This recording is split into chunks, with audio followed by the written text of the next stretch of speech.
আপনার অ্যাকাউন্টের সমস্ত কিছু সবকিছু ঠিক আছে। তারপরে Facebook আপনার থেকে আবার ট্যাক্স টোকেন আপডেটটা চায়।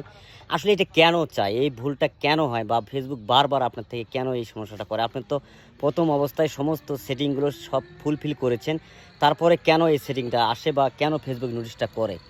মূল কথাটা হচ্ছে আপনি একটা জিনিস মাথায় রাখবেন, আপনি যখনই Facebook আপনি যখন যাবতীয় তথ্য দিয়ে অ্যাকাউন্টটা যখন আপনি ফুলফিল করেন, করার পরে অ্যাকাউন্ট কিন্তু যখন তারা হোল্ডিংয়ে নেয়, হোল্ড করে রাখে, হোল্ড করে নেওয়ার পরে আপনি আইডির সঙ্গে মানে আপনি আইডিটা যে নাম দিয়ে খুলছেন এবং যাবতীয় ঠিকানা, তথ্য, আপনি প্রোফাইলে হয়তোবা একটা জায়গা মানে সিলেক্ট করছেন, কিন্তু আপনি মনে করেন যে ব্যাংক অ্যাকাউন্টে একটা জায়গা সিলেক্ট করেছেন, মানে আপনি যেখানে থাকেন আসলে সঠিক তথ্যটা হয় না। মানে আপনার প্রোফাইলের সঙ্গে আপনার ব্যাংক অ্যাকাউন্টের যে মানে তথ্যটা এটার সঙ্গে মিল না থাকার কারণে কিন্তু বারবার আপনার থেকে এই ট্যাক্স টোকেনের আপডেটটা চায়। আপনি এই বিষয়টা অবশ্যই মাথায় রাখবেন। যখন আপনি ব্যাংক অ্যাকাউন্ট সেটআপটা করবেন, ব্যাংক অ্যাকাউন্টের যে যাবতীয় তথ্যগুলো দিচ্ছেন সেই তথ্যগুলো যেন আপনার প্রোফাইলের সঙ্গে যেন মিল থাকে।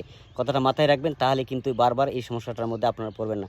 ভালো থাকবেন, ভিডিওটি সবাইকে শেয়ার করে দেবেন। আসসালামু আলাইকুম।